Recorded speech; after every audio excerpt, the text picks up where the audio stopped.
Salut tout le monde et bienvenue sur Noodle Wargames et j'espère que vous allez bien. Aujourd'hui on se retrouve pour une nouvelle vidéo, un nouveau format sur la chaîne YouTube qui s'appelle Un petit moment. En fait un petit moment, le concept c'est j'ai un invité, je vais vous le présenter et puis on va passer un petit moment ensemble. Et aujourd'hui j'ai l'honneur de vous présenter Flo de la chaîne Hobby Figurine, donc tu es vidéaste et créateur de contenu sur YouTube. C'est ça. Donc tu as une chaîne orientée sur le Wargame. Oui. Tu fais pas mal de tutos décor, moi c'est comme ça que je t'ai connu. C'est vrai que c'était une de mes spécialités. Ouais, c'est peut-être même ce qui m'a donné un petit peu envie d'en faire et tout. Ah. Donc ouais, on en reparlera peut-être. Ok. Tu fais ça, t'as fait pas mal de Star Wars Légion à un moment. Oui. T'étais aussi connu un peu pour ça à un moment aussi. Oui, c'était un des jeux phares Ouais, voilà. pendant une période, ouais. Ouais. T'as fait pas mal aussi de Seigneur des Anneaux un petit peu, avec présentation de livres, un rapport de bataille, même plusieurs peut-être. Oui, j'en ai 3 en tout, je Trois crois. en tout. Il y en a un que j'aimerais bien faire en mois de décembre, mais bon. On en reparlera. On en reparlera. Ouais, on va en reparler. Il y a ça, et puis en ce moment, on va dire, changes un petit peu d'orientation. Ouais. Où tu vas plus dans le divertissement lié au hobby. Donc on va en parler. Tu as 2 formats. Tu as un format qui s'appelle pour l'instant Qui a peint cette figurine, auquel j'ai participé. Oui, c'est vrai. Voilà. Que j'étais obligé à participer. Mon Dieu, j'ai été exploité. C'est vrai. Comme là, aujourd'hui, moi, je suis exploité. Hein. Et donc il y a ça. Et puis il y a un autre format qui s'appelle Nurgle Quiz. Ouais. Qui est une espèce de burger quiz, mais lié à Warhammer, quoi, au monde de Warhammer. Ouais, c'est ça, Warhammer, Games Workshop, Ouais, c'est ça, forcément. en général, quoi, le hobby le plus connu finalement. Ok. C'est cool. Est-ce que tu peux nous raconter un petit peu ton parcours? Comment est-ce que tu es arrivé à faire des vidéos sur YouTube? Parce que ça fait un petit moment que tu fais des vidéos. Alors oui, effectivement, ça fait un petit moment parce que ça fait exactement bientôt... Enfin, depuis 2014, donc bientôt 13 ans, si mes calculs sont bons. Donc ça commence à faire. Je me suis... Enfin, comment j'ai découvert le Wargame? On va partir de la base. Ouais. Forcément, les éditions Atlas, petite publicité à la télé, forcément, on voit ça. Moi, je suis la génération, quand les films sont sortis, que ce soit Le Seigneur des Anneaux, Harry Potter, j'étais gamin, mais voilà, c'était le moment où je découvrais le cinéma. Ouais. Donc j'ai 33 ans, donc à l'époque, j'avais 10-12 ans. Une grosse claque, quoi. Ouais, et du coup, quand j'ai vu ça, forcément, moi, ça m'a bercé, ce genre de film. Et il y avait Le Seigneur des Anneaux, édition Atlas, en collaboration avec Games Workshop, qui était sorti à la télé. Mais j'avais vu ça, mais j'étais un peu réticent de me lancer dedans parce que j'étais un peu jeune, je trouvais, pour le hobby. C'est vrai que monter, peindre des figurines, c'était assez petit. Ouais. Donc je suis pas passé tout de suite sur cet univers-là et je suis pas rentré dans le wargame. Par contre, j'ai attendu le collège, donc c'est-à-dire 2-3 ans après.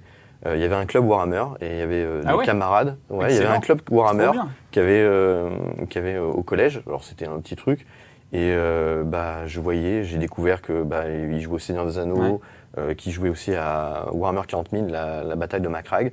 Donc voilà, c'était pas trop du jeu parce qu'au final les règles, je crois que tout le monde faisait ça un peu à l'arrache. Nous, le Seigneur des Anneaux, je crois que c'était sur un 6 ou tu vois, on faisait des règles à la maison. Ouais. On a tous commencé comme ça. Mais moi, j'ai commencé, c'est vraiment la peinture et le décor. C'est ça qui m'a fait plonger dans cet univers. Donc c'était vraiment le Seigneur des Anneaux au début.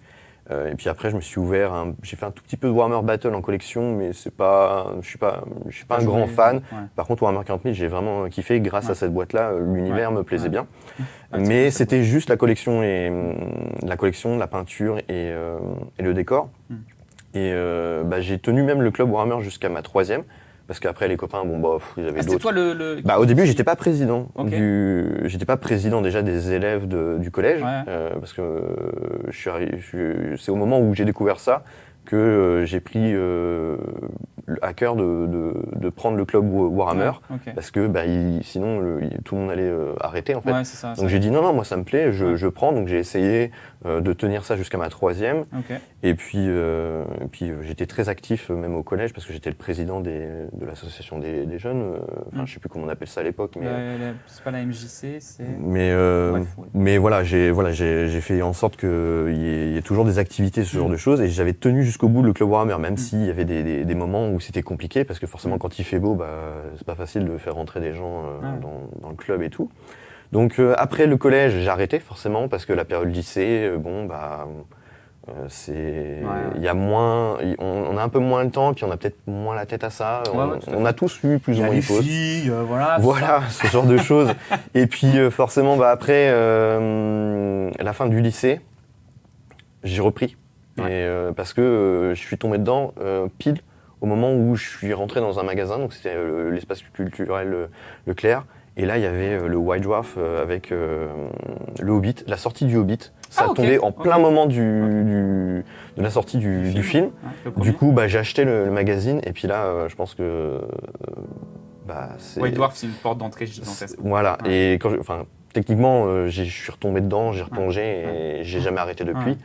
Et du coup, c'était une période où j'arrêtais le lycée, j'ai eu la transition d'essayer de trouver un travail. J'étais pas dans mon département, j'étais département à côté pour mes études, donc c'était compliqué. Et puis, il n'y avait pas trop de possibilités d'ouverture. J'étais en pleine réflexion, tu vois, mon parcours professionnel. Je me voyais pas faire ce que je devais faire. Voilà, c'était vraiment compliqué, tu vois.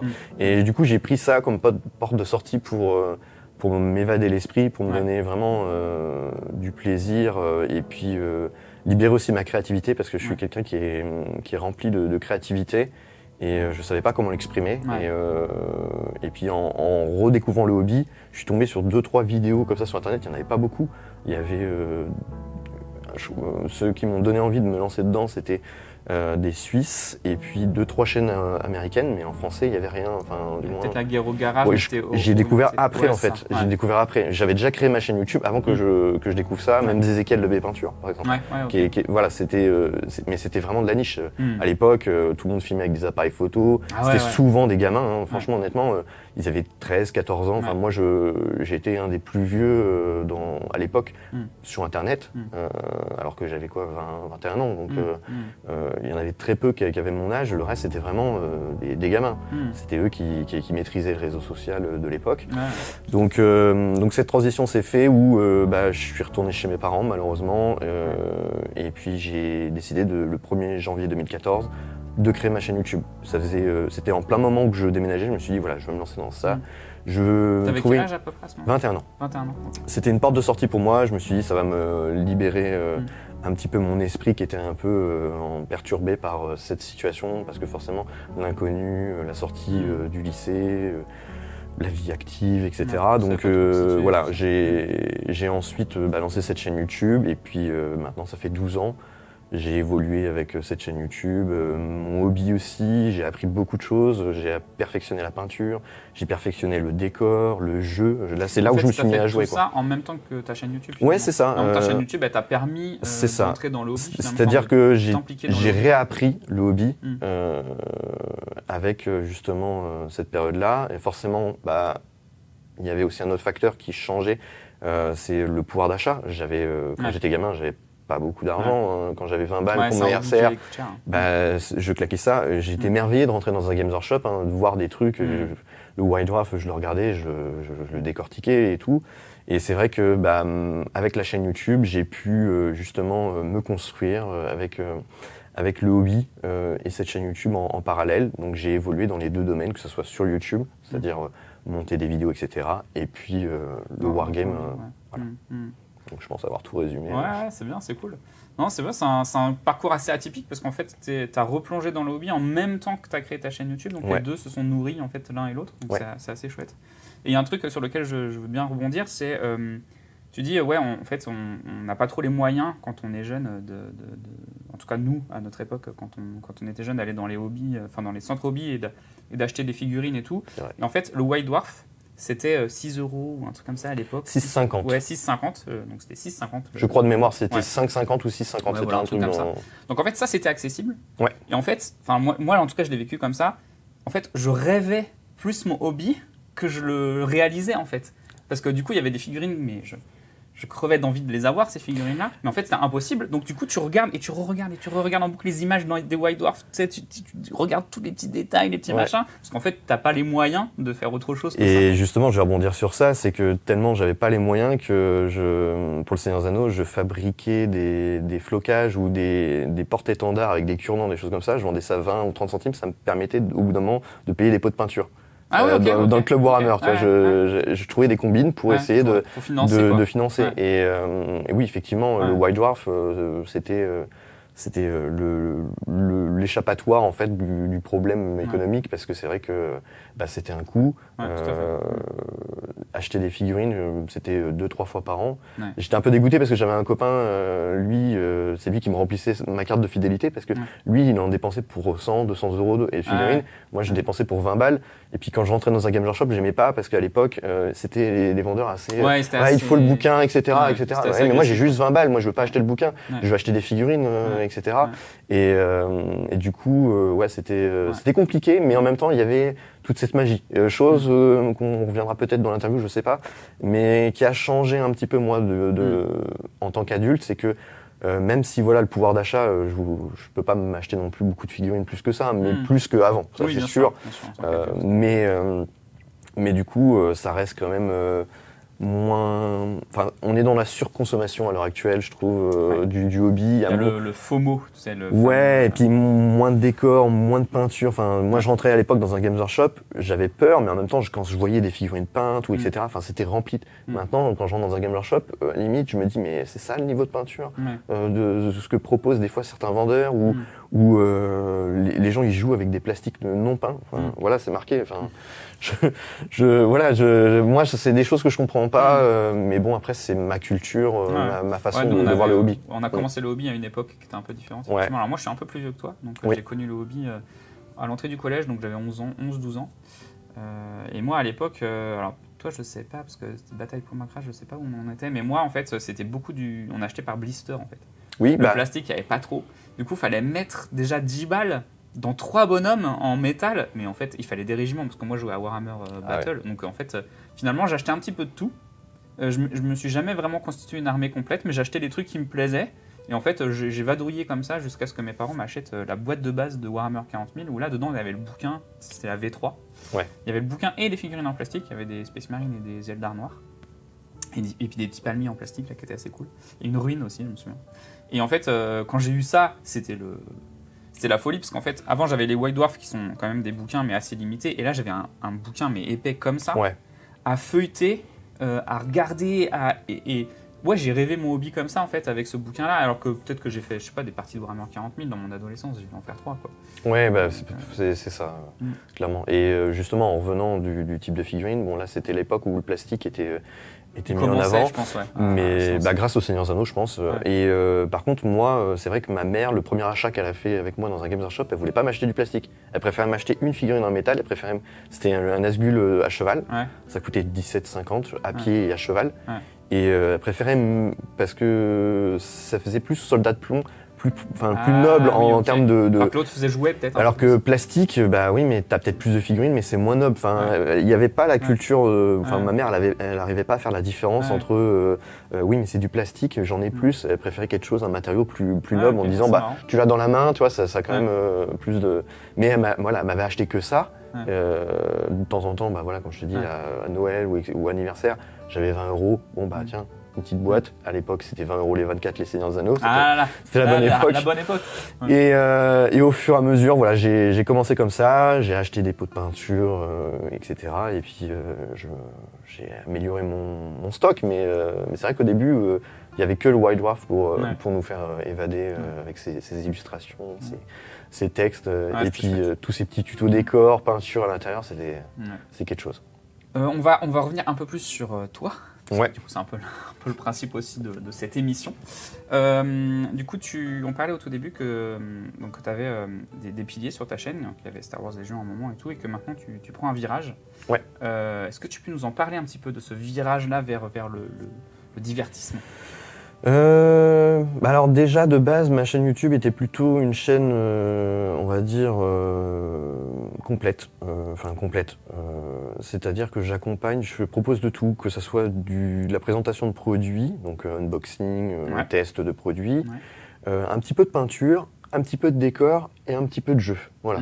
Un peu de règles de jeu aussi quand je peux. T'as pas une spécialité, Non. Je fais full rapport de bataille? Non, voilà, non, je sais pas, moi ma chaîne elle était multitâche, ce qui est peut-être un défaut, je sais pas trop.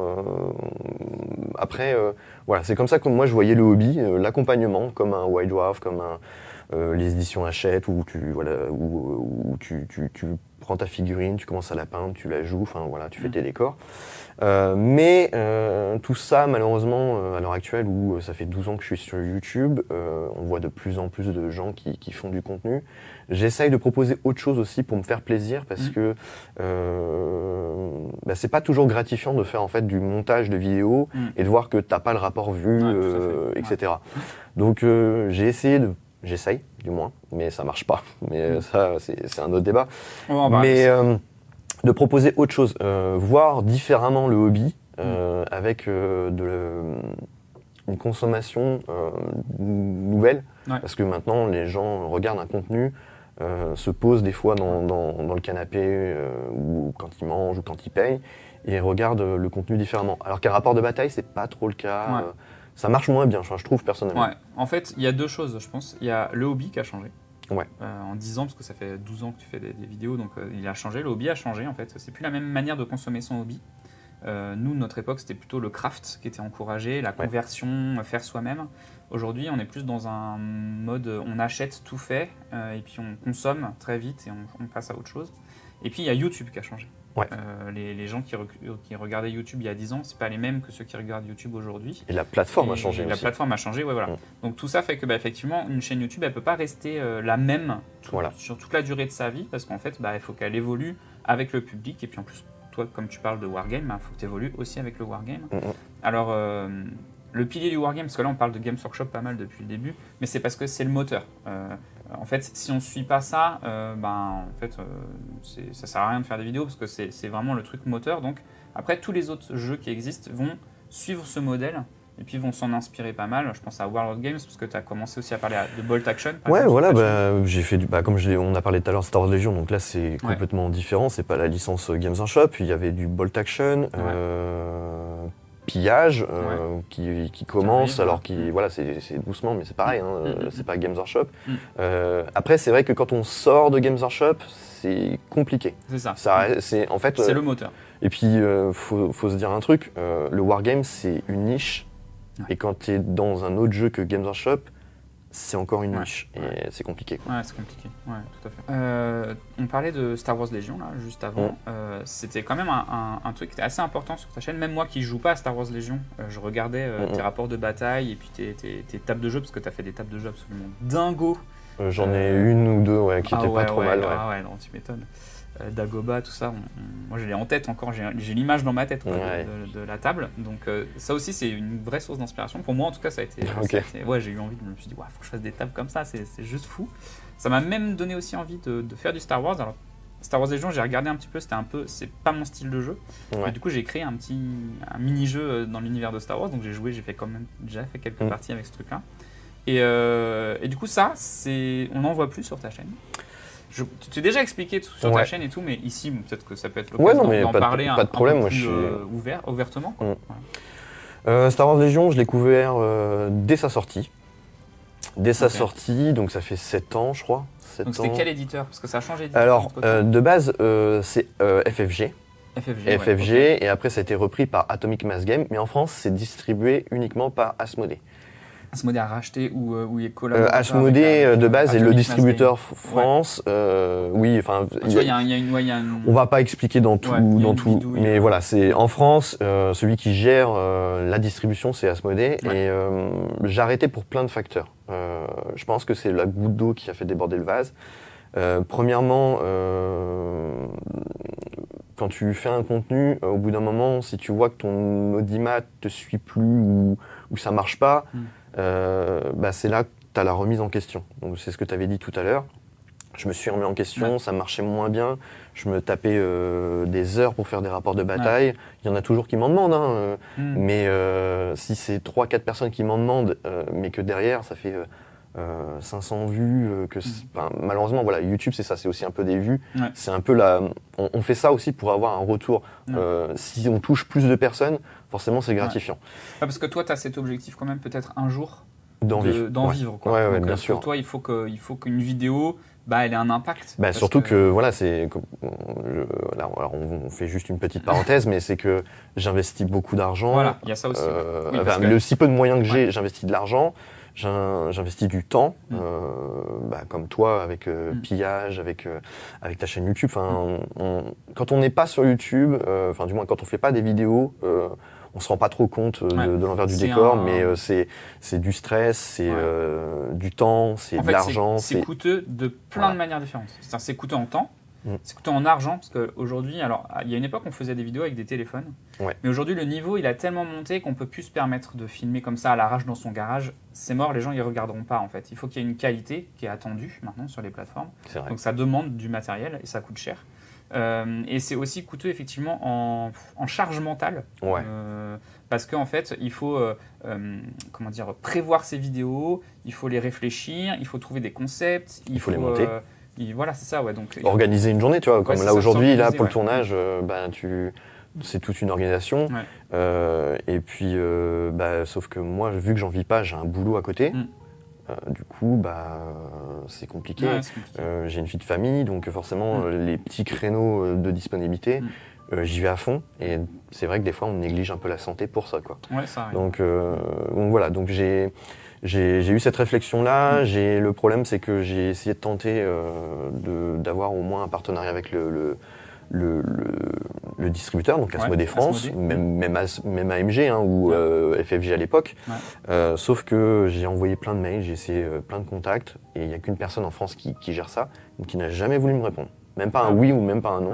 Moi, je m'en fiche, c'est un non, c'est un non, je sais pourquoi, etc. Sauf qu'il y a de l'ignorance totale. Et ça, je trouve ça pas très cool, parce que du coup, c'est pas professionnel. Et puis surtout qu'en plus, on fait de la publicité, on essaye de... je pense que alors je pense que on est plusieurs à faire du contenu sur YouTube sur Star Wars Legion, mais on a tous notre petite part de promotion du jeu. Et du coup, moi, ce que je recherchais, c'est, si c'est pas un envoi de boîte, c'est au moins des informations. J'avais envie de pouvoir travailler en fonction des sorties. Tu vois, on me dise, écoute, Flo, tu vois, telle date, il va y avoir des sorties Geonosis. Donc, si tu veux faire du contenu en fonction de cette période-là, de tuto décor, etc., je le fais en amont.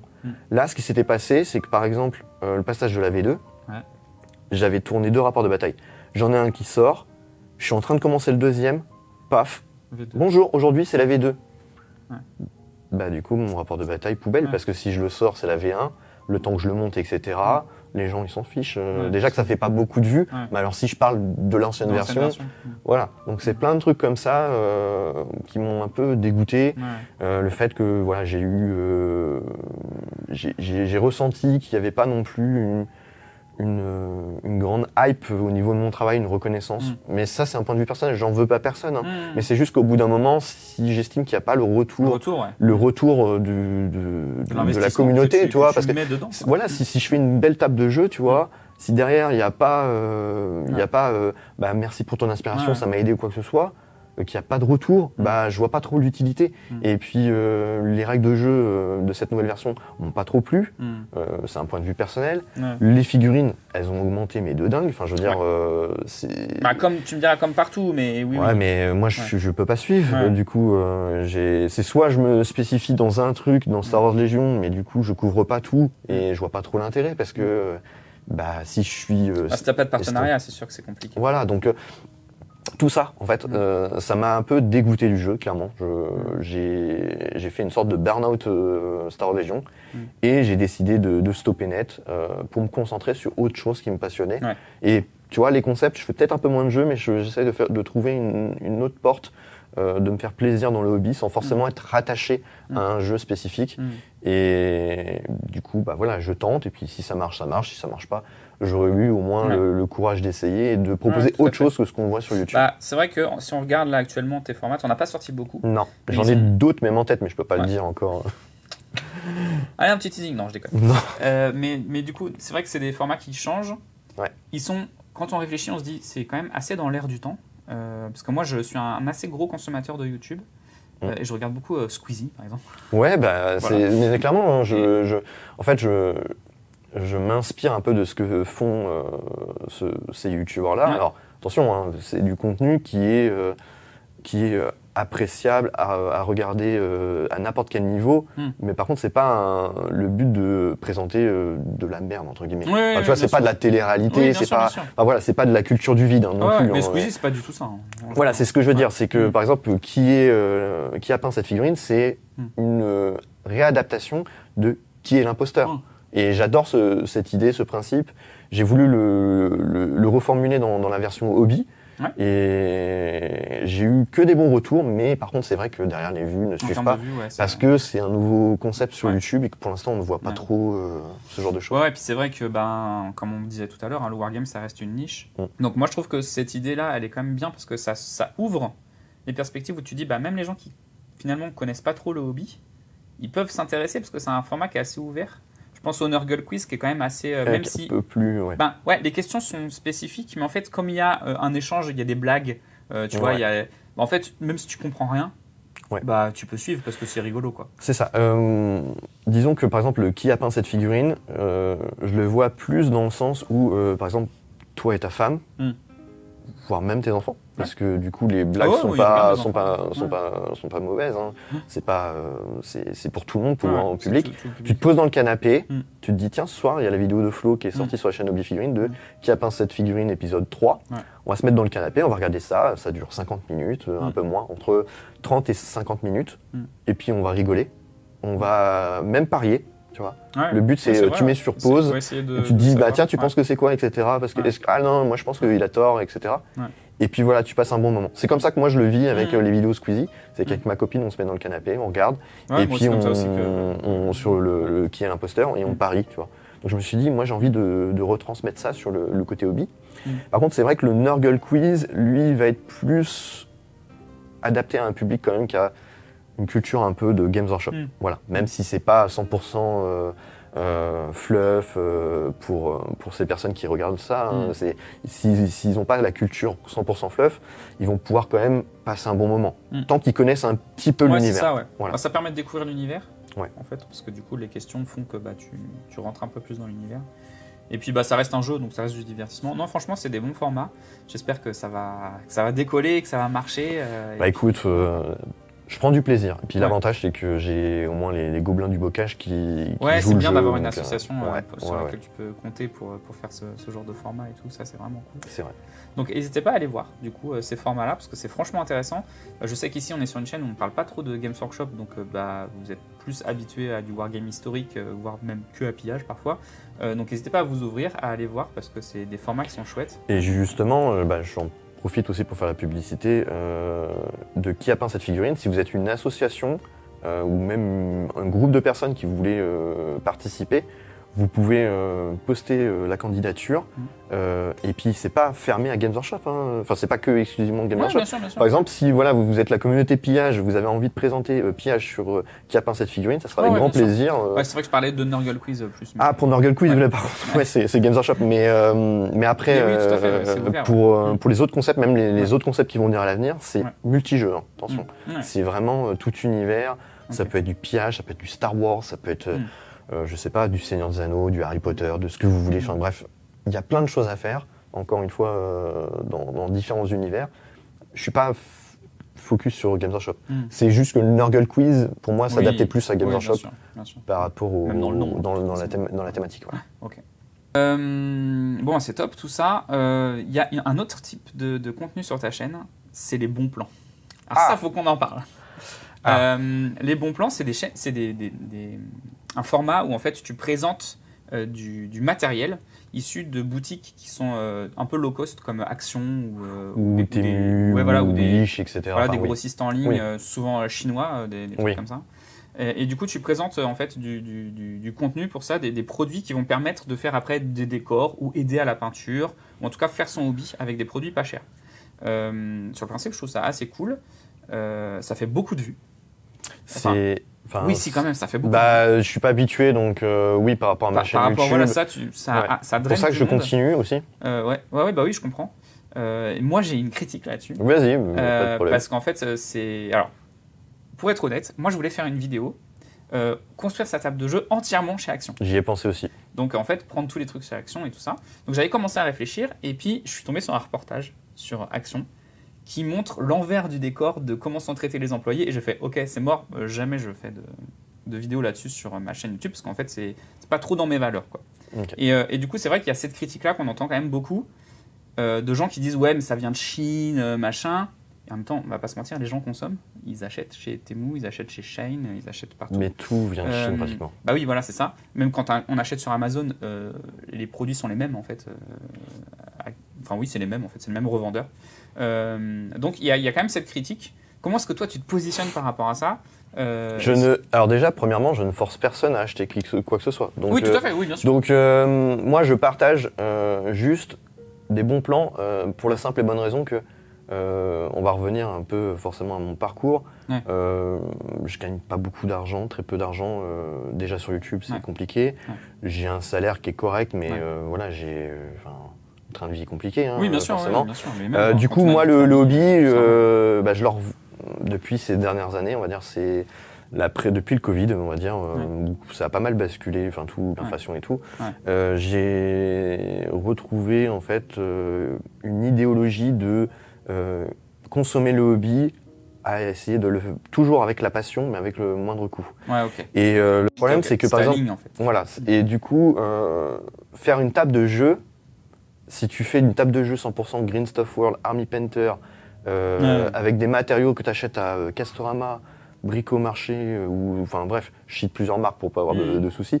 Mais du coup, ça va t'en revenir à un gros billet, quoi. Ouais. Et j'ai pas les moyens. Ouais. Donc, c'est soit j'arrête de faire des décors, soit je continue. Alors oui, on peut toujours utiliser un bout de carton, etc. Oui, mais ton bout de carton, va falloir le peindre. Donc ta peinture, tu peux pas la fabriquer dans ta cuisine. Et que ce soit la bombe de sous-couche, la colle, etc. Donc tout ça, tu es obligé de l'acheter quelque part. Ouais. Et par exemple, si on revient sur le point du magasin Action, j'ai le même matériel que par exemple Bricomarché, etc., mais à moins cher. Ouais. La bascule, sûr, elle est là. C'est normal. Et quand on revient sur la polémique par rapport à comment sont traités les employés, j'ai travaillé peu de temps chez Lidl. Ouais. C'est globalement les mêmes méthodes de management. Voilà, c'est compliqué, c'est difficile. Oui. Moi qui va du coup facilement Action, je pense que ça dépend des magasins Action. Quand tu sors des grandes villes, ça va. Je trouve que l'ambiance, tu la ressens, tu le vois, tu vois comment ils travaillent. Je regarde parce que j'ai cette expérience-là d'avoir travaillé chez Lidl. Par contre, effectivement, en grande ville, c'est peut-être pas le même rythme. Mais après, un magasin fait pas l'autre. Je pense que c'est comme tout. Sûr. Mais c'est vrai que c'est voilà. C'est malheureusement une entreprise. Mais je pense que ce qu'on pense, c'est peut-être pareil chez Games Workshop aussi, par exemple. J'ai eu des échos que c'est pas forcément. Voilà, c'est. Aujourd'hui, malheureusement, dans le monde de l'entreprise. C'est ça. Le problème, c'est le monde dans l'entreprise. C'est dans le monde qu'on vit. Après, je pense que tu as tes raisons et je les respecte. Bien sûr. Et moi, voilà, j'achète.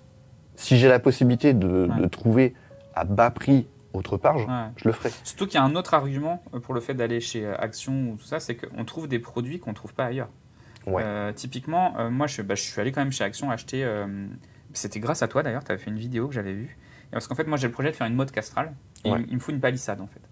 Et du coup, tu as fait un bon plan sur des pics à brochettes là. C'est chez Teddy, je crois, non? Ou Teddy, voilà. Mais c'est le même genre de truc. C'est exactement le même principe. Ouais. Et en fait, c'est des pics à brochettes qui sont épais. Beaucoup plus gros. Beaucoup plus épais. Et du coup, ils sont juste parfaits. Et en fait, ça, tu n'en trouves nulle part ailleurs. Enfin, voilà. Tu vas chez Leclerc ou n'importe quoi, tu les trouveras pas. Donc en fait, finalement, ces produits-là, même si ils viennent de Chine, de toute façon tout vient de Chine, mais même s'ils sont faits par une enseigne qui a pas des valeurs qui sont extrêmement positives, c'est quand même des produits que tu trouves pas ailleurs, quoi. Donc quelque part, des fois, tu es un petit peu tenté d'aller là parce que tu trouves des produits cool, quoi. C'est ça. En fait, là où je vais revenir sur le sujet, c'est que c'est continuer à vivre de sa passion avec beaucoup de plaisir à moindre coût, parce que c'est compliqué à l'heure actuelle. Mais on est une niche. Alors je me dis que si je partage ça, c'est pour partager la niche. Je pense pas que si par exemple tous les consommateurs de hobby s'arrêterait d'acheter chez Action, Action va continuer de toute façon. Oui, bien sûr. Que ce soit Teddy, que ce soit Temu, etc. Oui. Moi, je partage juste dans le but vraiment de trouver des produits que tu ne trouves pas. De toute façon, c'est dans le titre, c'est bon plan, quoi. Bon plan. Ouais. Voilà. Mais si un jour je trouve un bon plan chez Carrefour, un bon plan, je sais pas, dans une boutique locale, je le ferai. C'est juste qu'à l'heure actuelle, je n'ai pas trouvé d'autres bons plans. Mais voilà, genre les sapins chez Action, que tu les achètes chez Action, que tu les achètes sur Jiffy, que tu les achètes sur Carrefour, etc., ça vient du même endroit. C'est juste qu'effectivement, c'est pas le même revendeur. Mais le fabricant, il sera le même, malheureusement. Ouais, tout à fait. Pour en revenir vraiment sur le wargame, c'est une passion qui prend du temps, qui est très chronophage, on en parlait tout à l'heure. Toi, tu pratiques ton hobby avec ta chaîne YouTube, mais est-ce que tu as le temps de le pratiquer en dehors de YouTube et de faire des choses pour toi, en fait, uniquement? C'est très rare, très difficile. J'en ai eu quelques occasions dans l'année, mais généralement, quand je fais quelque chose, je l'exploite. Parce que vu que j'ai un travail, encore une fois, je me répète, mais vu que j'ai un travail et une vie de famille, le si peu de temps que j'ai, je l'optimise à fond. En fait. On optimise. Et dès lors où je me dis que j'ai quelque chose de prévu, j'essaye de prendre et du plaisir à jouer, mais en même temps de le filmer. Par exemple, quand tu peins quelque chose, c'est toujours avec un objectif. Moi, maintenant, je peins moins. Enfin, je reviens là-dessus, mais moi, par exemple, je peins beaucoup en me disant, si je peins ça, je vais le mettre dans cette vidéo YouTube-là, où ça a un intérêt pour pillage. De toute façon, moi, je peins pas si j'ai pas dans le but de jouer après. Ah oui, ça ok. Mais par exemple, moi, je suis dans un club, par exemple, de jeux d'histoire. Et du coup, c'est vrai que comme c'est un club de jeux d'histoire, on joue à plein de périodes de l'histoire, sur plein d'échelles, de figurines, de machins. Et donc là, typiquement, on a entamé un truc sur la guerre d'indépendance américaine. Et du coup, je suis en train de peindre des tuniques rouges, des British, quoi, des Anglais. Et en fait, ça, pour moi, sur ma chaîne YouTube, ça se verra pas. Sur Pillage, ça se verra pas. Donc en fait, c'est un truc que je fais qui ne va pas être exploité. Et du coup, c'est du temps que je prends qui, quelque part, ne sera pas rentabilisé avec des gros guillemets. Je vois ce que tu veux dire. Et du coup, ce temps-là, il est difficile à prendre, en fait, parce que des fois, je me dis, mais c'est là, je passe, en fait, ça fait 5 soirs que je peins des trucs qui vont pas me servir. Et du coup, ça, tu vois, c'est... Non, moi, je le fais pratiquement pas. Ça m'arrive de jouer un petit peu de temps en temps, comme je t'ai dit, dans l'année. J'ai eu l'occasion de faire un tournoi Kill Team, 2-3 parties à l'assaut dans une journée. J'ai dû faire une journée d'initiation pillage où j'ai présenté pillage à l'assaut. Mais sinon, je vais pas à l'assaut. Déjà, c'est à 40 minutes. Je suis un peu isolé aussi, c'est ce qui pose un peu de problème. Et puis, le si peu de créneaux que j'ai, comme je l'ai dit, qui me permet justement de vivre du hobby, vivre mon hobby, je le bascule sur la chaîne YouTube. Et tout est lié en fait finalement parce que je prends plus de temps. Par exemple, si je sais que par exemple autre chose, j'allume l'ordinateur pour jouer un jeu vidéo ou la PlayStation, je sais que c'est du temps pour pas monter une vidéo et je le fais pas quoi. Le si peu de fois que je le fais, de temps en temps je me dis non là j'ai envie de décompresser. Je sais que derrière je vais perdre du temps et mes vidéos on a un rythme à suivre. C'est YouTube. Surtout toi tu es très rythmé dans tes sorties quand même. J'essaye. Moi, c'est complètement à la zob, donc c'est vrai que quand on veut être régulier, il n'y a pas le choix en fait. C'était AS Miniature, je crois qu'on parlait à un moment donné, qui disait que en fait, lui, il n'a pas le temps pour des activités extérieures, parce qu'en fait, comme on disait tout à l'heure, faire du YouTube, faire des vidéos, en plus de ça, pour être rémunéré et pour en vivre, c'est un rythme hyper exigeant, hyper chronophage. En fait, ta vie est orientée autour de ça. Et en fait, tu exploites absolument chaque minute de ta journée, tu l'optimises pour ça, quoi. Et déjà, c'est très dur, c'est chapeau à ceux qui arrivent à tenir. C'est là où qu'on va revenir aussi sur peut-être qu'on le fera, mais sur le bilan de ma chaîne YouTube, mais au moins, tu vois, sur les 12 ans, j'ai tenu le cap. Je suis resté. Il y a eu des moments de haut et de bas, il y a des moments où j'ai pas pu sortir de vidéo parce que j'ai déménagé ou parce que j'ai des petits problèmes et tout, mais je suis assez régulier. Là-dessus, c'est ce qui fait en sorte que je suis toujours là. Je pense que si j'aurais perdu le rythme, j'aurais arrêté parce que la décadence, quoi. Tu tombes, tu restes dans l'oubli, etc. Alors que tant que tu tiens bon, tout le reste surtout qu'il y a une autre épée de Damoclès au-dessus de ta tête quand tu fais des vidéos YouTube, c'est que si jamais tu ralentis le rythme, l'algorithme YouTube, il va te dire ok, lui en fait il est finito, quoi. Il est plus présent, donc moins il est présent, moins je le montre. et en fait, à la fin, tu coules, quoi. Ouais. Donc c'est vraiment, c'est un truc particulier, quoi. Même moi, pour pratiquer du YouTube sans que ça soit comment dire, mon salaire, enfin je veux dire, je ne dégage pas d'argent avec YouTube, c'est quand même une pression, quoi. C'est quand même un truc où tu te dis, putain, si là, pendant 3 mois, je fais pas de vidéo, je vais prendre un taquet. C'est ça. C'est dur, quoi. Et le cercle vicieux, c'est que, tu vois, j'ai sacrifié 12 ans de ma vie pour cette chaîne YouTube. Alors, pas à temps plein, bien sûr. Et que tu te dis, si tu laisses tomber, les 12 ans que tu as fait derrière, tu laisses tomber. Ouais, je suis accrocheur, tu vois, j'ai l'impression de...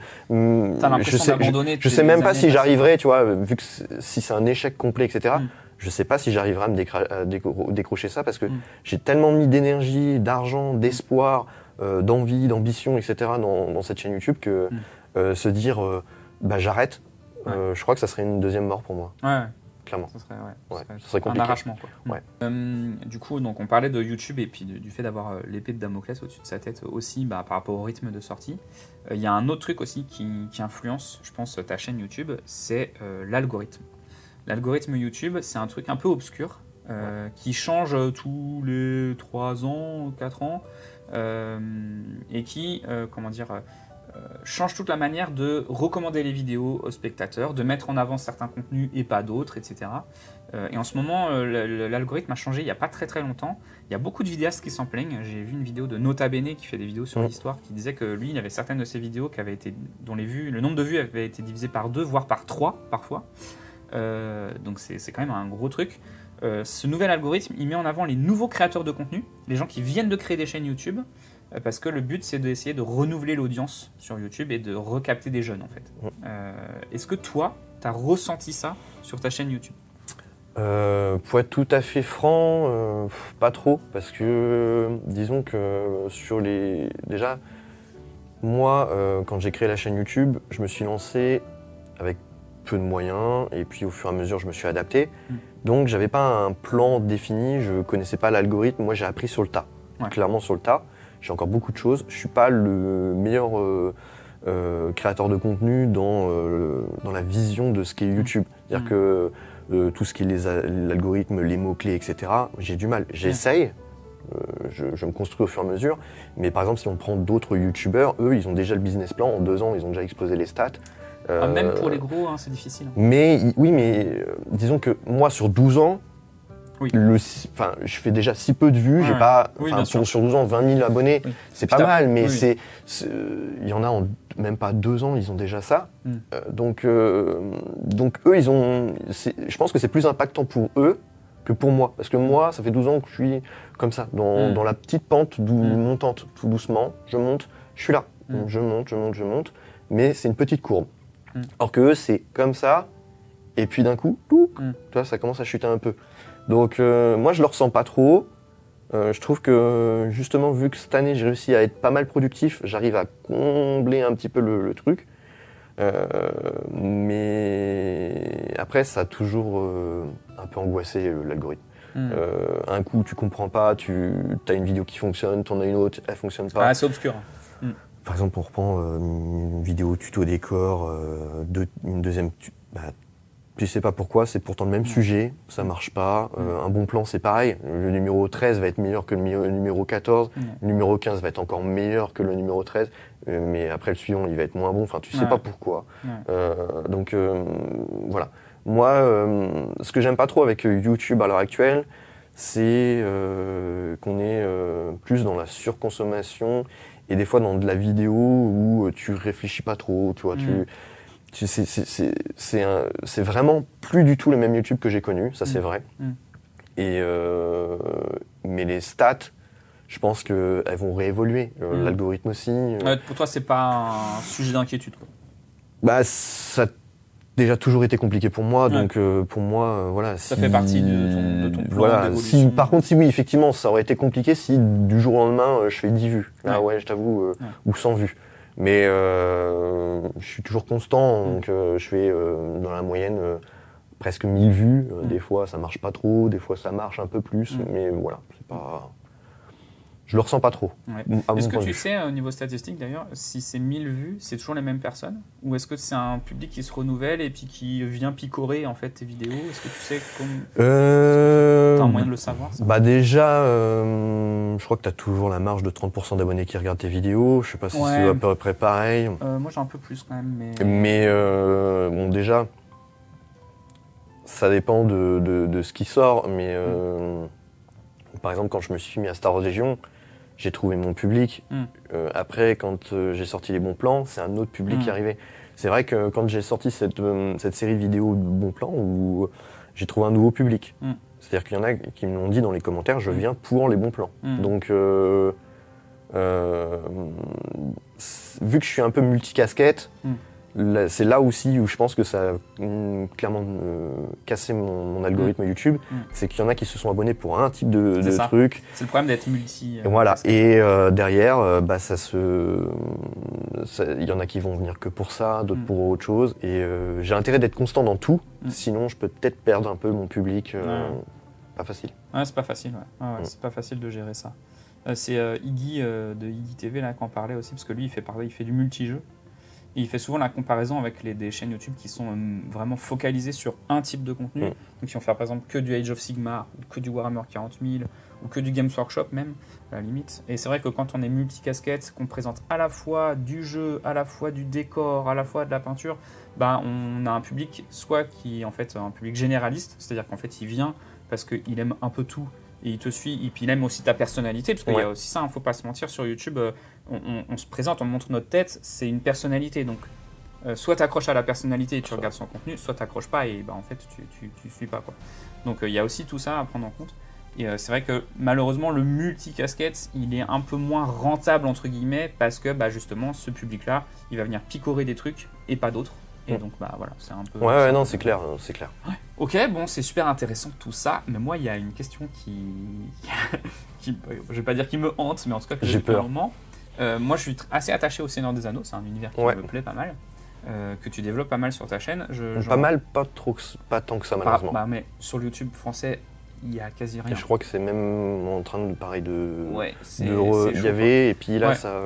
Par exemple, moi, je regardais pas mal ce que faisait Tero Enza, par exemple, ou donc les aventuriers légendaires, chez qui je suis allé jouer aussi un petit peu.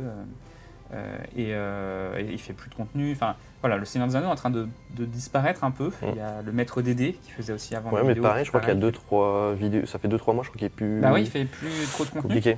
Donc en fait, il n'y a plus que finalement, moi je regarde sur ta chaîne YouTube parce qu'il y a encore un petit peu d'actualité. Et il y a une actualité qui traîne depuis un moment, c'est la table Moria.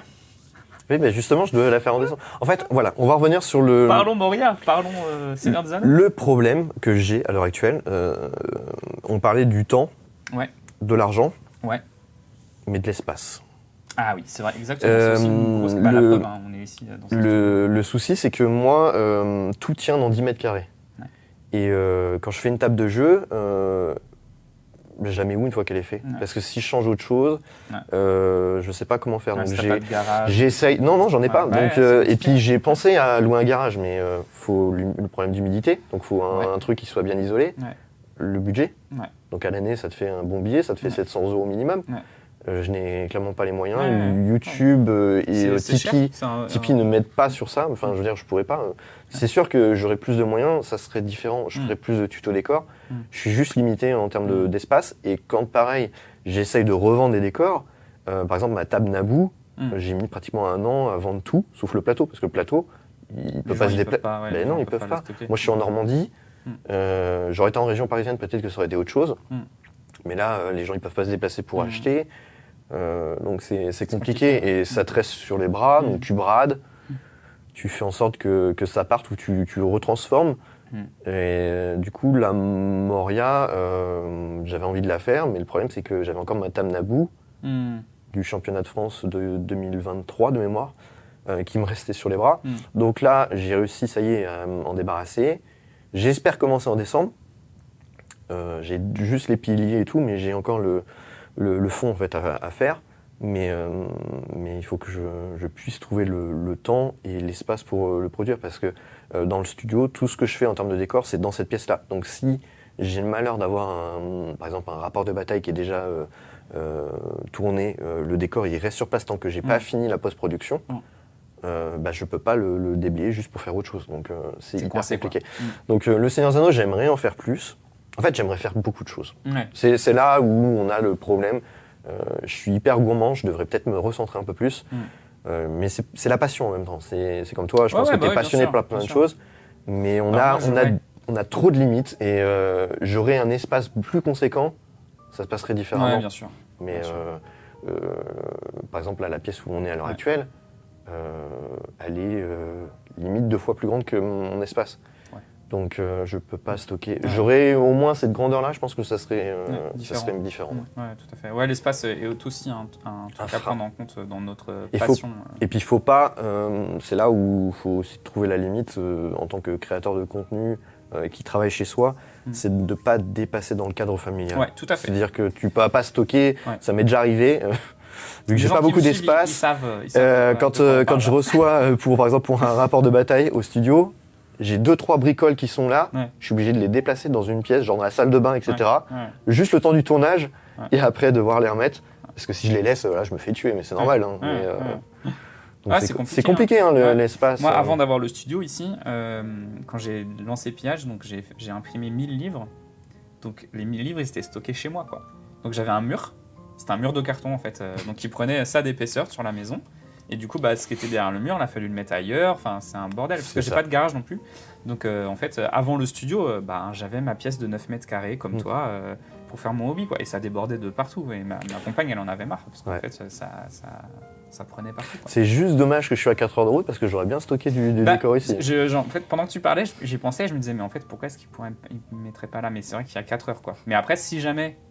Tu viens en fourgonnette. C'est à stocker à long terme. Non, mais on ne sait jamais, quoi. Tu vois, il y a de l'espace. Mais c'est sûr que c'est pas idéal. Mais en tout cas, Seigneur des Anneaux, je pense que c'est un truc assez intéressant parce qu'il y a un créneau à prendre, je pense, en ce moment. Et puis, c'est du games, en fait. Donc, ça attire quand même un peu de monde. Et puis, c'est le Seigneur des Anneaux.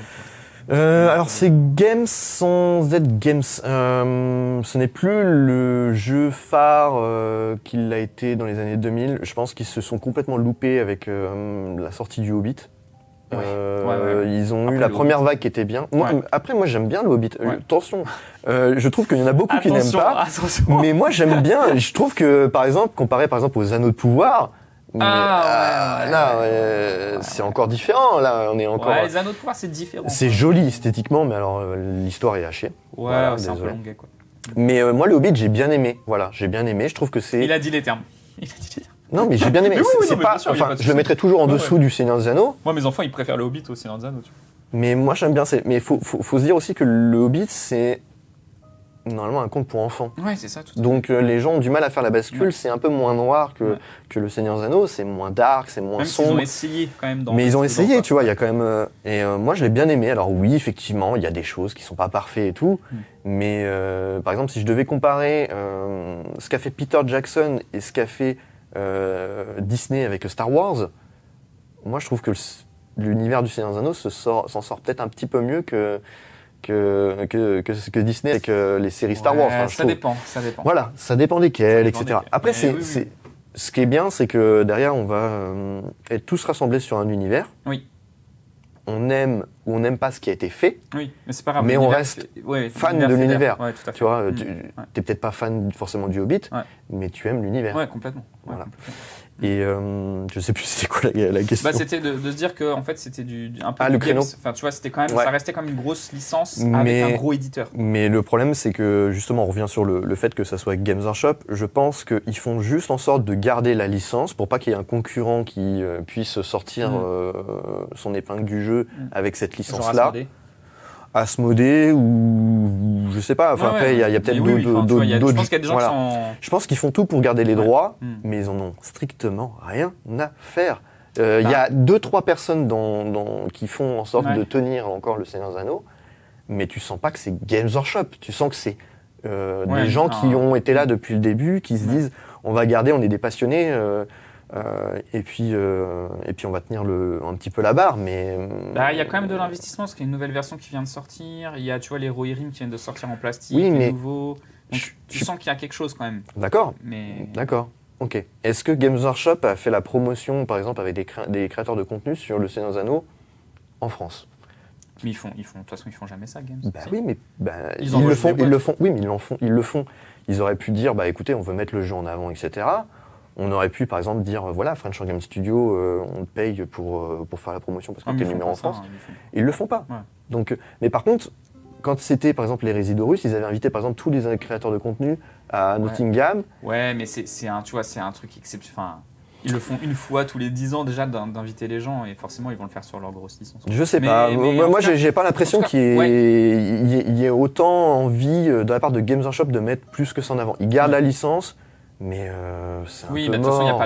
n'y a pas la hype autour des films, donc forcément, il y a moins d'intérêt pour eux. Mais ça reste quand même un gros éditeur, donc c'est quand même soutenu, Ouais. mine de rien. Et puis surtout, c'est quand même l'univers du Seigneur des Anneaux, quoi. Donc c'est quand même pas rien.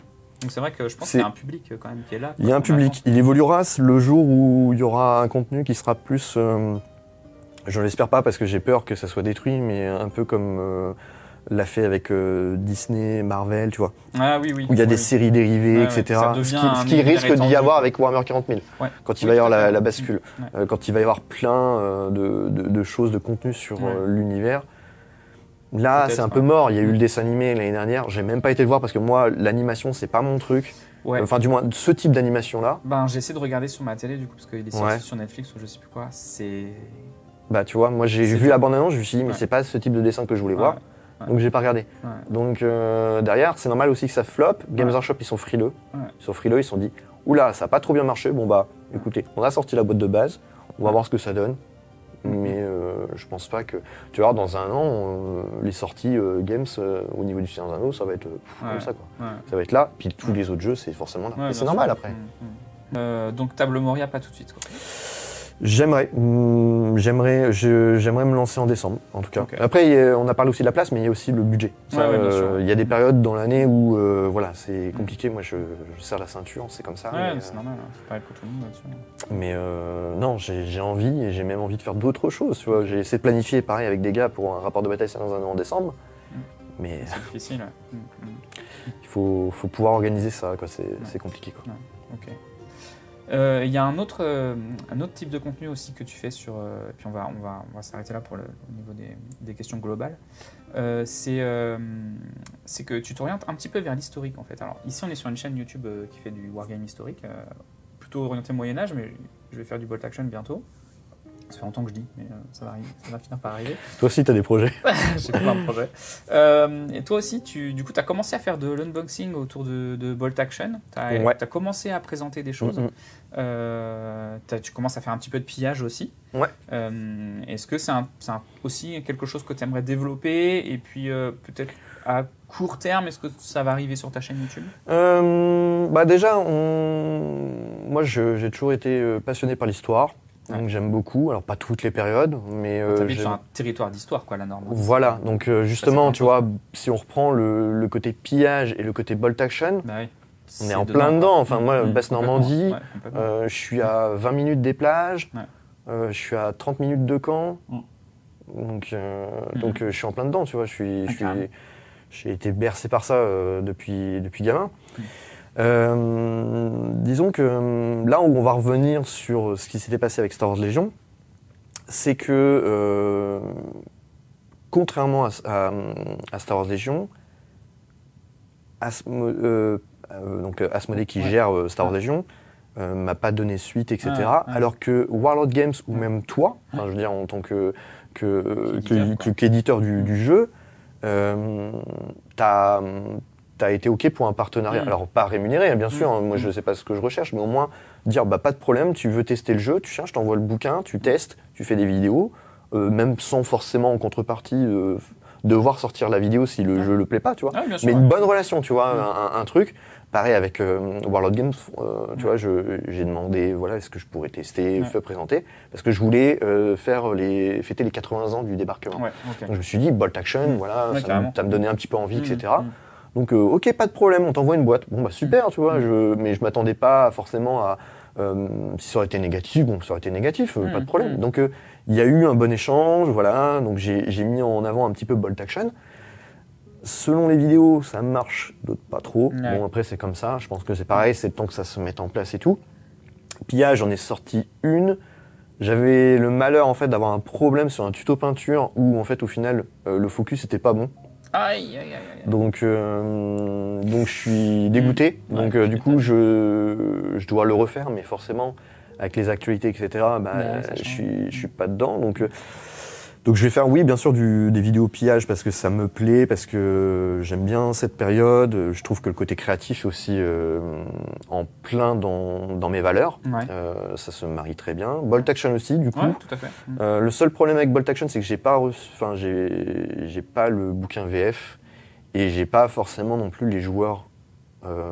Et moi, j'ai le problème, c'est que j'arrive pas à retenir toutes les règles parce que si je joue pas souvent, je suis pas dedans. Ouais, et si c'est une vidéo tous les 6 mois ou tous les ans, j'ai pas assez de connaissances sur ce jeu et j'ai pas envie de faire une vidéo où c'est boulette sur boulette en termes de règles. Toi, t'es très carré. J'essaye. J'ai moi, je m'en fous complètement. J'aime pas les critiques sur ça parce que on a beau dire qu'on est humain, qu'on essaye de faire ce qu'on peut, mais t'auras toujours des gens qui vont te critiquer et j'ai pas envie non plus que je donne de fausses informations à quelqu'un qui veut apprendre le jeu. Donc j'ai un peu ce recul. Enfin, ça me dérange un peu, tu vois. J'aimerais au maximum que ça soit carré. Il y aura toujours des erreurs de règles. On est humain. Quand on filme, on est concentré et sur la caméra et sur la partie. Ouais. C'est au moment du montage des fois qu'on se rend compte et c'est des fois après des gens qui sont plus experts en règles qui se disent là il y a telle boulette à tel endroit. Donc oui, moi ça me dérange pas l'historique, ça fait pas beaucoup de vues. Enfin du moins j'ai pas encore le recul pour pillage. Pour Bolt Action c'est pas trop le cas, mais par contre j'ai une bonne relation. Donc comme je l'avais dit sur ma FAQ, je préfère à la limite miser en termes de jeux, des jeux comme Pillage ou Bolt Action, comparé par exemple à Star Wars Legion, qui fera au final pratiquement le même nombre de vues, même si c'est peut-être un tout petit peu moins, mais au moins j'ai une bonne relation avec le créateur ou le distributeur et je peux travailler en amont. Tu vois, par exemple, imagine tu me dis, Flo, tu veux tester les règles, par exemple, de siège où c'est à telle date que ça sort, etc. Tu me dis, voilà, moi ça reste dans la confidence, etc. Je travaille en amont pour faire une vidéo, pour que ça sorte le jour J. Au moins, j'aurais touché pendant cette période-là la meilleure hype possible pour mes vidéos. Le retour temps, investissement sera glorifié parce que forcément, c'est dans la hype du moment. Alors que si c'était le cas de Star Wars Legion, j'aurais mis 2-3 mois après. Et parce que j'ai pas eu l'information de la part de l'éditeur et derrière mon travail ne sera pas reconnu à sa juste valeur. Donc moi j'aime bien le partage, je suis assez relationnel. C'est pour ça que je suis peut-être pas un très bon créateur de contenu parce que je mise plus sur le relationnel et moins sur le business. Et d'autres font plus l'inverse sur YouTube et c'est comme ça après. C'est chacun sa ligne directive, mais moi j'ai une ligne directive où moi l'humain est quand même plus important que l'aspect business, quoi. Okay. Bon voilà, on a fait un petit peu le tour sur les questions que j'avais à te poser sur ta chaîne YouTube. On va revenir après, j'aurai d'autres questions. Okay. Mais, on a fait on va dire l'introduction. Maintenant, j'ai un petit truc dans comment j'appelle le petit moment, voilà, un petit moment. C'est que je vais te faire un questionnaire impossible. Je vais te poser des questions. Tu es obligé de répondre à la question. Donc c'est pas de joker. Pas de joker. Ouh. Tu vas avoir un choix en fait entre deux trucs et tu es obligé de faire un choix. Ok. Donc est-ce que vous êtes prêts? Ça va être le choix impossible. Ok, changement d'ambiance. Je prends ma petite fille. Il me fait peur d'un coup. Là. Il va sortir des chaînes et tout. Alors, est-ce que tu es prêt? Ouais. Donc le but c'est de répondre le plus vite possible. Ok. Il n'y a pas beaucoup de questions, ça va pas durer 1000 ans. Top. Peindre ou jouer? Jouer. Figurine plastique ou métal? Plastique. Socle rond ou socle carré? Rond. Sous-couche noire ou sous-couche blanche? Blanc. Warhammer 40 000 ou Star Wars? 40 000. Peindre sans musique ou sans café?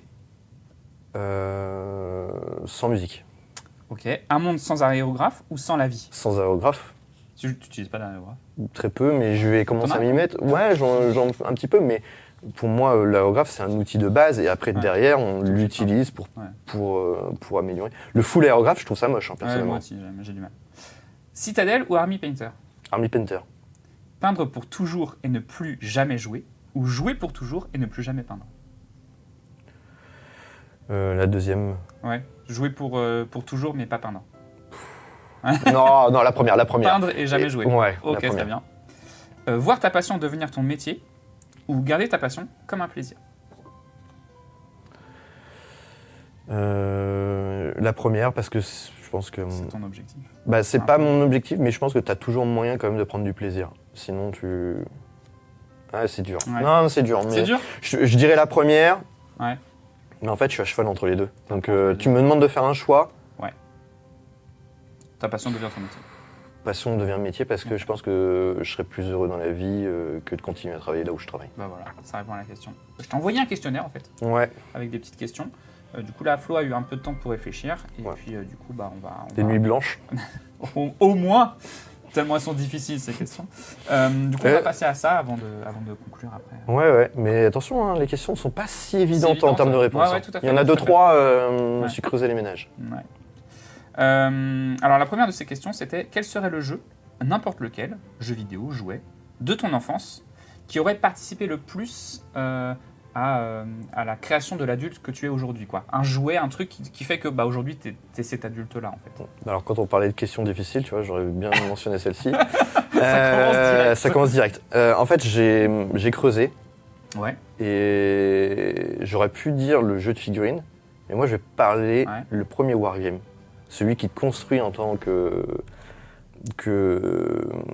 wargamer, adulte, quoi. le bac à sable.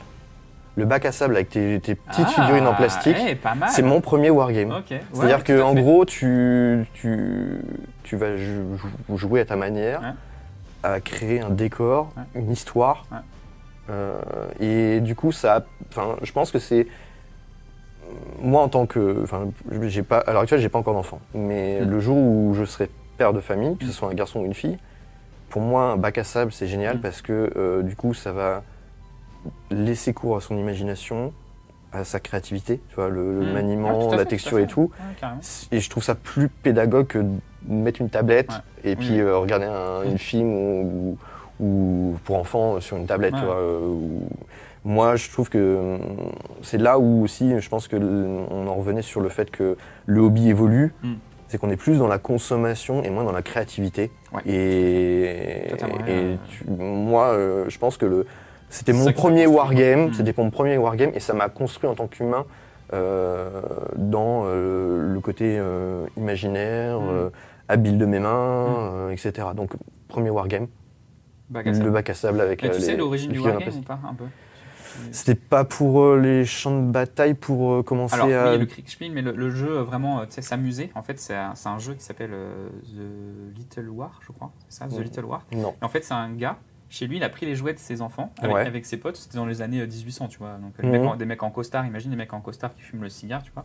Puis à un moment, ils prennent les jeux de ses enfants et puis, en fait, ils lancent des... Alors, je sais plus si c'était avec des dés, je crois que c'était avec des dés. Et il y avait des petits canons à l'époque. Alors, il y avait, je me souviens plus, il faudrait que je relise le bouquin, je l'avais à la maison. Et en fait, ils mettaient les petits soldats de plomb, ils mettaient des cubes en fait, pour faire des espèces de maisons, des machins. Et à l'époque, les enfants avaient des petits canons. Tu mettais des petits obus en bois et en fait, c'est comme ça, ils s'amusaient, ils ont créé des règles en fait en se fightant comme ça. Et c'est le tout premier wargame d'amusement, tu vois. Et ça revient avec le bac à sable. Ça se trouve, le bac à sable, c'est le vrai premier wargame parce que ça a dû exister bien avant en plus. Ouais, tout à fait. Donc, c'est marrant. C'est une super réponse. Aujourd'hui, s'il fallait que tu choisisses un wargame, c'est lequel ton préféré, quoi, le jeu sur lequel tu te dis, ok, celui-là, c'est celui-là que je vais garder pour toujours parce que c'est. Je suis pas sur un seul jeu. Et s'il fallait en choisir qu'un. Et si je devais en choisir qu'un, compliqué. C'est hyper compliqué. Je pense que je choisirais pour sa richesse Warhammer 40 000, mais avec d'autres règles complètement différentes, faites par moi. Juste l'univers en fait finalement. Ouais, l'univers, avec des putains de décors. Voilà. Mais après, je dis ça, mais ça aurait pu être pillage, ça aurait pu être... C'est juste que c'est hyper compliqué. Moi, je suis passionné par plein de jeux, je vais avoir des moments. Tu vois, par exemple, là, hier, on a fait une partie de pillage. J'ai envie de faire du pillage. Demain, je vois du Seigneur des Anneaux. Oh tiens, j'ai envie de faire du Seigneur des Anneaux. Tu vois. Et je suis pas focus sur un seul jeu. Ok. Mais je dis ça, mais ça se trouve demain, tu refais l'interview et ce sera un autre jeu. Donc on en refera une demain. Ok, et dans le hobby, dans ta pratique du hobby, c'est quoi l'activité que tu préfères? Est-ce que c'est peindre? Est-ce que c'est faire des vidéos? Parce que ça fait partie de ton hobby finalement maintenant. Est-ce que c'est créer des décors? C'est quoi vraiment l'activité? Parce que le hobby, c'est vrai, on parle de hobby, c'est un hobby qui est multiple en fait. Hein. Quand on fait du wargame, on fait plein de choses.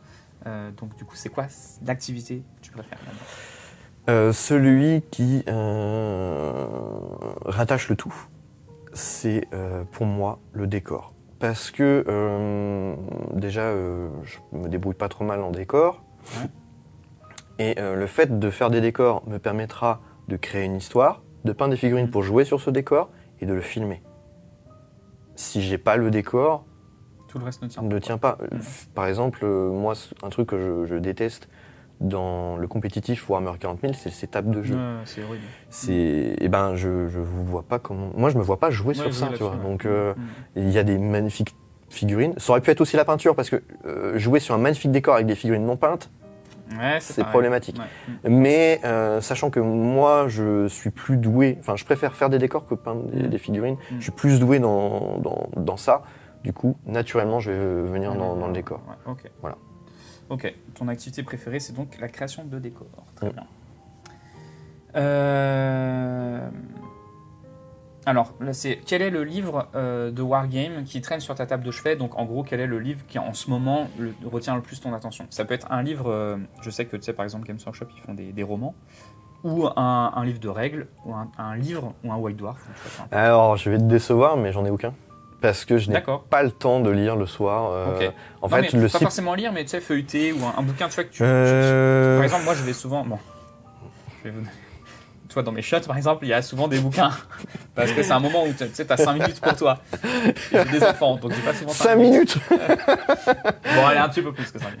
Bah après, c'est mieux que TikTok ou Instagram, etc. Mais en fait, c'est un bouquin que je vais traîner. C'est-à-dire que je vais l'amener dans mes shots parce que j'ai 10 minutes dans mes shots. Après, hop, je vais l'amener dans ma cuisine parce que je vais faire un truc et je vais feuilleter en même temps. Tu vois, c'est un bouquin que je trimballe un peu partout. J'espère juste que tu n'emmènes pas par exemple, un gros volume Harry Potter, que tu vas aux toilettes, tu reviens. Ça y est, je viens de le finir. Hein, parce que là, ça veut dire que tu auras passé plusieurs jours aux toilettes. Hein. Yeah, oui, mais oui, je vois ce que tu veux dire. Tu vois un bouquin qui serait là tout le temps un peu avec toi, quoi. En fait, j'en ai pas trop. Okay. Je sais que dans l'année, je m'en rappelle, forcément, Pillage, quand tu m'as envoyé le bouquin, je l'ai étudié, je l'ai épluché et j'ai regardé un petit peu au lit. C'est un des rares livres que j'ai regardé au lit. Mais sinon, non, de temps en temps, je ziote 2-3 catalogues, que ce soit achats de collection avec les fascicules, etc. Mais non, la réponse va être pas terrible, mais bah non, y a pas de souci. J'ai juste pas trop le temps de lire en fait, malheureusement. Le soir, moi, je fais du contenu, je monte quand je peux, et si je suis au lit, c'est pour dormir malheureusement. Okay. Il n'y a aucun problème. Hein. Il n'y avait pas de mauvaise réponse, donc il n'y a pas de souci. Quelle serait la vidéo selon toi qui t'a demandé le plus de travail? Un rapport de bataille. Lequel? Est-ce que t'as une vidéo vraiment tu dis celle-là, putain, l'enfer? À l'enfer. Enfin, tu vois, vraiment, ça m'a demandé tellement. Je sais plus si c'était le 3e ou 4e rapport de bataille Warhammer 40 000 quand j'avais lancé Warhammer 40 000 sur la chaîne. Ouais. Je connaissais pas encore bien la technique du montage. Je crois que j'avais un PC qui ramait un peu. Ouais. C'était long. Laborieux. J'ai mis des mois à le sortir. Donc pour moi, c'était pas forcément le meilleur des souvenirs. Ah, ok. Pourtant, T'as le titre de la vidéo, tu sais, si jamais les gens veulent regarder, se dire, ah ouais, là, c'est le Lord of... après, ça se voit pas trop à l'image, en fait. Ouais. Ça se voit pas à l'image, c'est juste le ressenti au moment de le monter. J'ai mis des mois, je crois, j'ai mis 6 mois peut-être à le faire, le rapport de bataille. Okay. Donc je dirais ça. Okay. Mais après, il y en a d'autres, mais en tête, j'ai... C'est celui-là vraiment qui t'a marqué, quoi. Ok. Un peu dans la même veine, quelle est la vidéo qui te rend le plus fier, où tu dis, ouais, celle-là, c'est ma top vidéo de ma chaîne YouTube, quoi. Vraiment, celle-là, elle me rend vraiment fier. Il y en a plusieurs, mais là, comme ça, d'instinct, je dirais en numéro 1, le rapport de bataille Rohan-Isengard en Seigneur des Anneaux, parce que je trouve que j'avais presque tout bien réussi. Dans le sens où la vidéo était courte, dynamique, les images étaient belles, j'avais bien fait des belles photos, j'avais une bonne lumière, les plans étaient beaux, j'avais fait des effets spéciaux sympas. Ouais. Donc celui-là, vraiment, je dirais en numéro 1 et en numéro 2, peut-être le rapport de bataille sur Dagobah. Voilà. Oui. Pareil, tu vois, c'est dans la même veine. Tout à fait. Mais numéro 1, ouais, le Seigneur des Anneaux, celui-là, c'est celui où j'hésite pas à revoir un petit peu pour voir comment ça a été fait. Et je trouve que c'était pas trop mal. Tu vois. Ouais, ok, c'est ta référence. C'est pas parfait, mais j'étais fier du résultat. Voilà. Bah, n'hésitez pas à aller voir du coup la vidéo du rapport de bataille sur Isengard contre Rohan sur la chaîne de Flo.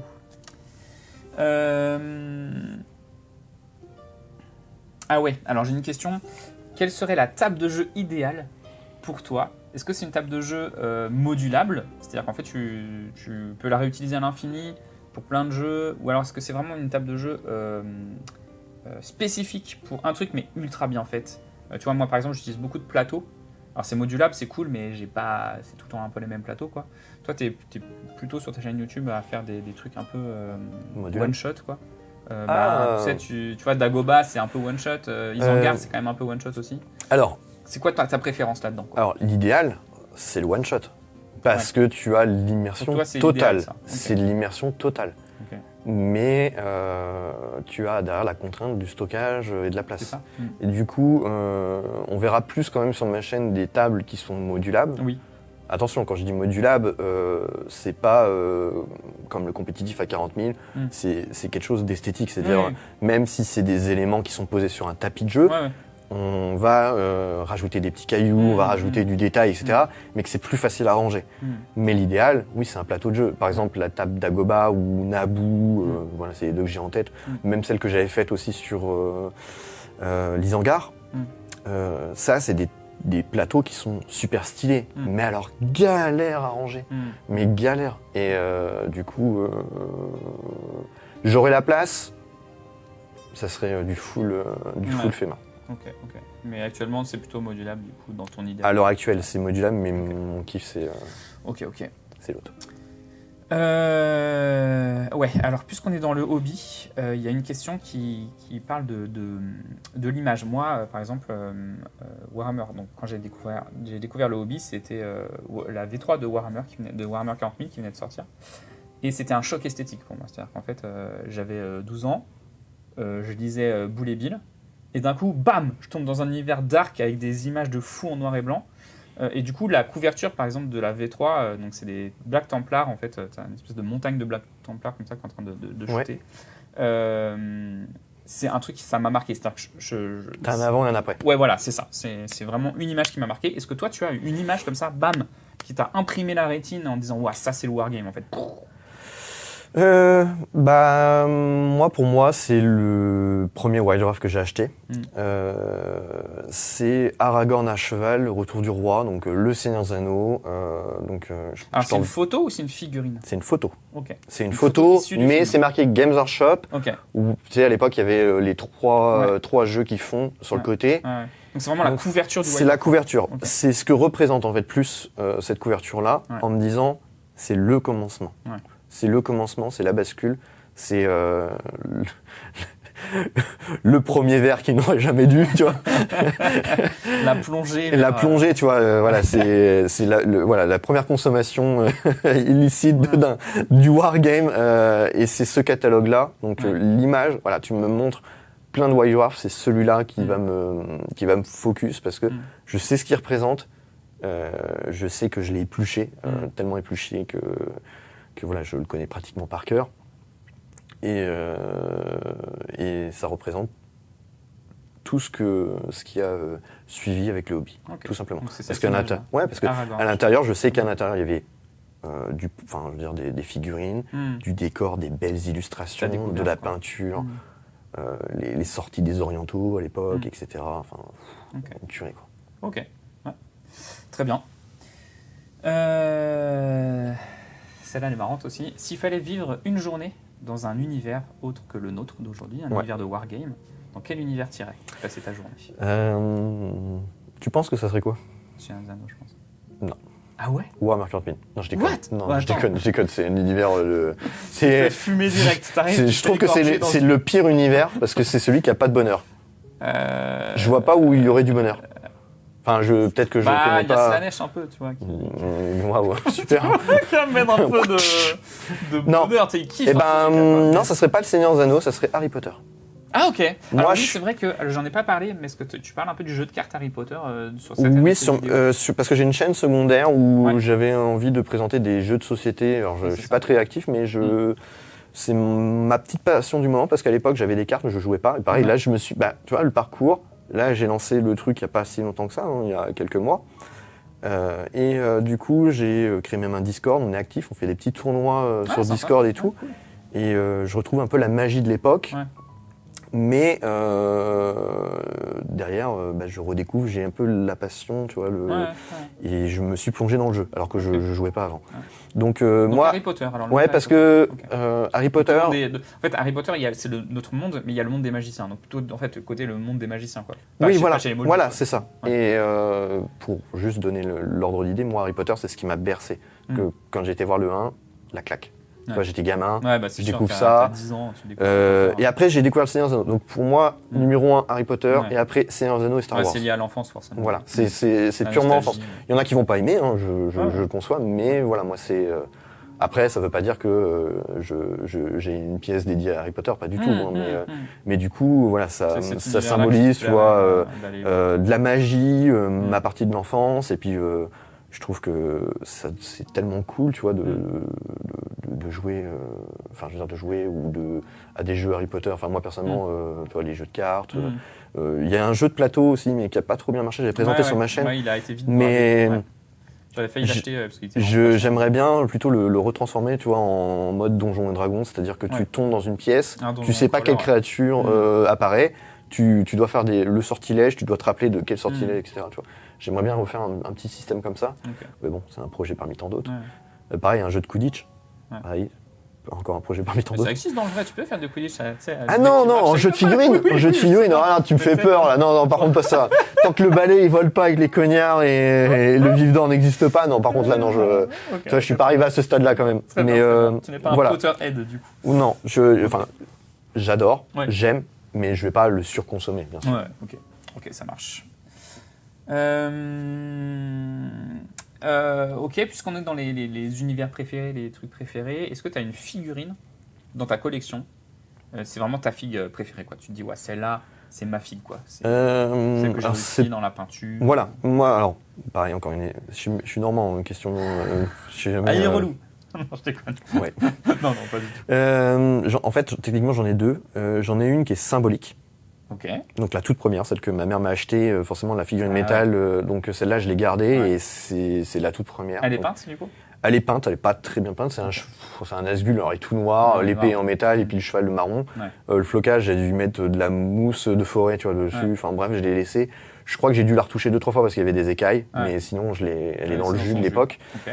Et donc ça, c'est plus dans la symbolique Ouais, tout à fait. du début, tu vois, de savoir où t'es venu, le processus de peinture, l'évolution que t'as eu. Et par contre, l'autre, je dirais le Piranato de Warhammer 40 000, parce que je trouve le design super chouette. Attends, c'est le petit véhicule individuel, hein, c'est ça? C'est le petit véhicule, comme ça, avec deux mecs Ouais, à ok. l'intérieur. Ah oui, voilà, c'est ça. Ouais, Et ok, très bien, je il a une forme, je le trouve super stylé. vois. Ok. Et en plus, je l'avais peint au schéma de couleur blanc. Ouais, ok. Donc le blanc, c'est la première fois que j'avais réussi à maîtriser le Un blanc parfait. ouais. Et je l'avais présenté pour un plateau de Armion Parade Ok. chez Games Workshop. Donc j'avais Ok. fait un plateau avec des capsules, tu sais, des plateaux qui se levaient, tu vois, Ouais. où il y avait des pistes d'atterrissage, etc. Ouais. Et j'avais présenté du coup une armée full blanc et noir. Ouais. Et c'est la première fois que j'avais maîtrisé le blanc parce que le blanc fait partie des C'est pas facile, hein. Ouais. pas facile à maîtriser. Et là, j'avais trouvé la technique et tout. Maintenant, j'arrive à maîtriser le blanc. Mm. Il y a eu un avant et un après. Mm. Et je trouvais que j'avais très bien maîtrisé la peinture, que la figurine est tellement stylée.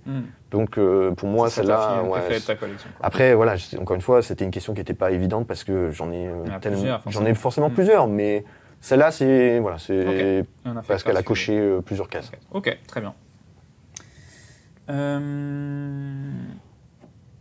Ok.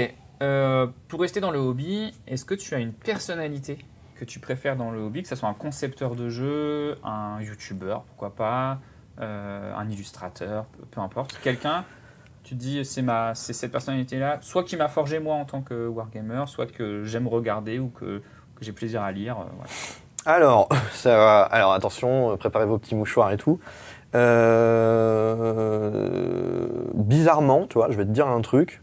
C'est pas parce que tu m'invites sur ta chaîne YouTube, Oula, mais que, mais en fait, je me retrouve un peu en toi, dans le sens où tu es passionné, tu adores les décors, ouais. mais là où la barrière se limite, c'est que toi, tu as réussi plus de choses que moi, ce que j'ai fait. Alors, on a fait après un parcours différent, mais je trouve que ce que tu fais sur YouTube, c'est génial. Tu as une bonne communauté, ça marche très bien, tu fais de super projets, tu as fait un jeu, il est super. Enfin, tu vois, en fait, au final, ça se trouve, je vais peut-être dire un truc, je sais pas si c'est vrai.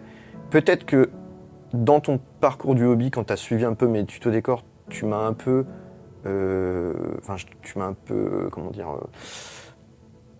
j'étais un petit peu ta source d'inspiration, je pense pas que je suis le seul, hein, forcément, il y en a plusieurs.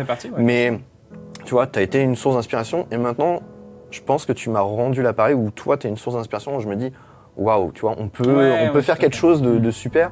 Je trouve que tout ce que tu touches à l'heure actuelle, bah, ça marche bien, quoi. Ça fonctionne, c'est propre, c'est carré, c'est beau. Enfin, moi, je t'admire, voilà. C'est pas parce que c'est toi, hein, mais après, j'aurais pu. Prévu, hein, non, voilà. Et tu vois, j'avais même pas envie de te donner déjà les réponses avant parce que je voulais aussi que ça soit sincère. Mais voilà, je trouve que tu restes toi-même. Tu restes toi-même, mais tu fais ton bout de chemin. Et tout ce que tu fais, ça fonctionne, tu vois. Donc, j'ai un côté où je t'envie, mais positivement, bien sûr, forcément. Bien sûr, je j'éprouve pas de haine, de jalousie, ça se passe très bien. Je veux dire, sinon tu m'aurais peut-être pas invité, et moi, inversement, je t'aurais pas invité, hein, tu vois. Mais je trouve que ton parcours est magnifique et qu'au final, tu fais pas trop d'erreurs, tu fais ça bien. Et waouh, je dis waouh, c'est quelqu'un qui réussit avec de l'envie et tout. Et je dis, putain, ça donne envie, tu vois. Donc, ça fait plaisir. Donc voilà. Non, mais voilà. Après, encore une fois, c'est pas parce que c'est ta chaîne YouTube. Hein. Oui, bien sûr. Ouais. J'aurais pu en citer d'autres, honnêtement. Mais dans la réussite actuelle, je trouve que t'es celui qui coche le plus de cases. Voilà. Okay. En français. Après, en américain, je connais pas trop, mais en français, voilà, ça fait partie de... Tu fais partie du cercle de personnes qui cochent toutes les cases que sont les valeurs du hobby, du craft, le fait que tes vidéos soient bien, que tu restes toi-même, que tu te prennes pas la tête, que, voilà, même si on est tous des créateurs de contenu, que forcément... Il y a des égos dans le YouTube, il y a ce genre de choses, etc. Mais toi, tu fais ton bout de chemin, tu es de ton côté, comme ça. Bah, tu vois, on est comme ça. On monte. Alors toi, tu as un parcours qui est un petit peu différent parce que tu as ton jeu. Mais je trouve ça bien parce que même si c'est ton jeu, t'as pas dans l'optique de te dire je vais faire... tout à fait. Bien sûr, si tu arrives à en vivre, c'est tout ce que je te souhaite. Bah tant mieux. Mais disons que ça te monte pas la tête. Et ça, voilà, je voulais juste te le dire en vidéo. Bah, c'est super. Tu veux les Kleenex du coup? Non, c'est bon. Non, ça va aller, mais c'est très très gentil. Non, mais c'est normal. Après, je sais pas trop comment réagir, mais c'est. Mais après, voilà, c'est normal. C'est la bromance. Bah écoute, oui, s'il fallait que je rebondisse dessus, oui, bah écoute, t'as aussi été une source d'inspiration effectivement pour moi. Moi, j'ai toujours été attiré par le craft. Aussi, quand j'étais jeune, un peu comme toi, un peu le même parcours, c'est-à-dire que j'ai très vite commencé à faire ça, avant même de peindre des figurines, je pense que je faisais déjà des décors, au tout début sur Warhammer Battle, et après, bah ouais, ta chaîne YouTube, elle a été un élément déclencheur. Alors, si je devais même citer une vidéo particulière, je pense que je dirais, c'est, t'as fait un tuto de Mar, il y a longtemps. Il y a très longtemps, mais elle m'a marqué. J'ai même fait un tuto Mar, moi aussi, sur ma chaîne YouTube. Donc ça m'a et je me suis dit ok d'accord, on peut faire des trucs un peu stylés comme ça, et ça a été un déclencheur, tout à fait. Ok, quels seraient les 3 jeux que tu emporterais sur une île déserte avec toi pour t'occuper? Eh ben en premier, Zombicide, parce que tu peux jouer en solo. Ok, effectivement. C'est le seul jeu que j'ai joué en solo. Ok. J'ai testé, quand j'avais eu la boîte, j'ai ouvert, j'ai testé, j'ai fait 3-4 parties. Donc il y a moyen aussi de faire tout un système de décor. Moi, que le plateau, non, c'est pas terrible, mais tu peux le faire en 3D, etc. Mais bien sûr, sur l'île déserte, il faut que tu me laisses quand même un peu de peinture et un peu de moyens pour faire du décor. Oui, ok, allez, je t'accorde. Voilà. C'est juste, en fait, tu as une grosse mallette avec un jeu et mon bureau de modélisme. Et là, tu me laisses m'épanouir. Après, je dirais Warhammer 40 000 parce que j'ai une collection de figurines à peindre, donc forcément ça me demanderait du temps. Et puis ça me permettrait aussi de créer un jeu qui soit plus adapté à mes visions de joueurs que celui proposé par Games Workshop. Et puis en troisième, peut-être Harry Potter, l'autre jeu de figurines, où j'essaierai de créer une sorte de jeu mais en mode solo avec des lancers de dés en mode rôliste un petit peu au hasard, quelle créature pourrait apparaître, etc. Donc, ok. Voilà. Très bien. Mais si on peut éviter. Donc en fait, finalement, tu prendrais des jeux sur lesquels t'appuyer pour créer des trucs, quoi. C'est pas pour consommer, finalement. De toute façon, moi, je suis un grand visionnaire. Je vois pas que un simple bout de plastique, un simple bout de carton. Moi, je veux que ça raconte une histoire et j'ai envie de m'épanouir. Moi, j'ai une imagination débordante qui me pose même des fois souci. Et du coup, derrière, ça permettrait de libérer de la créativité et du coup d'être occupé.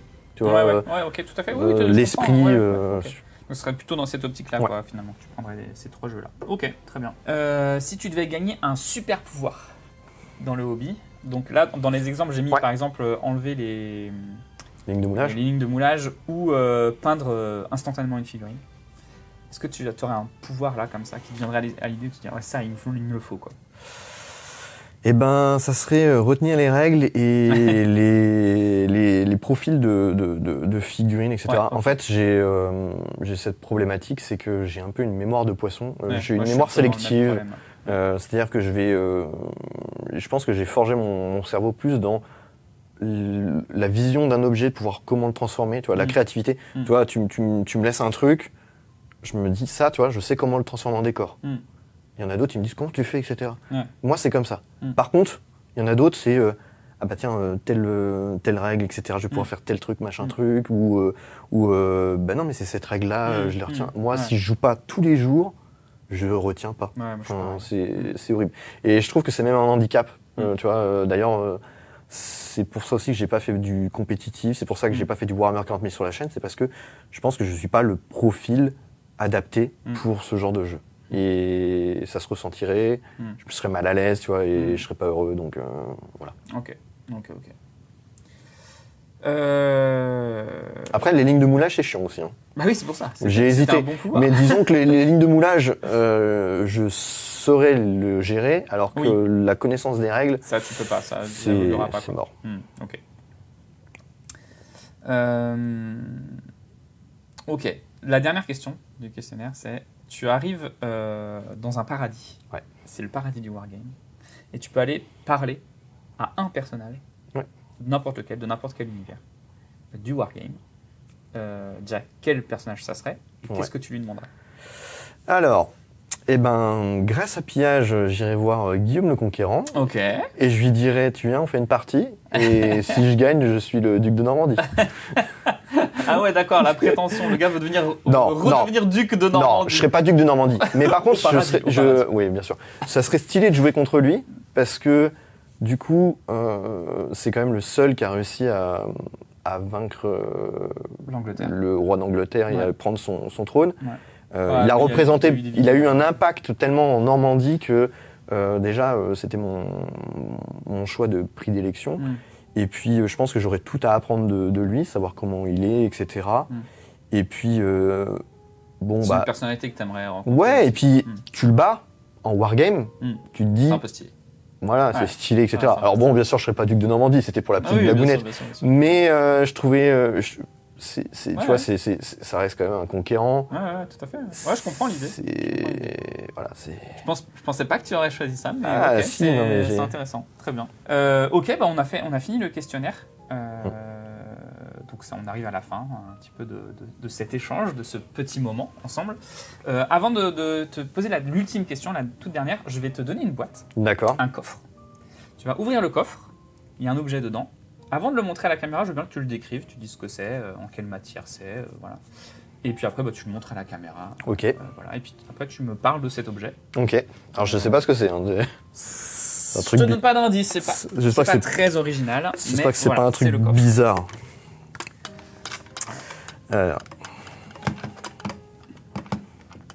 Ah, il y a une serrure et tout. Ah oui. Ah oui. Alors, donc avant de le montrer à la caméra, décris-nous ça. donc c'est un fascicule des éditions Atlas, c'est le numéro 1. Ça donne déjà un bon indice sur ce que c'est. Ouais.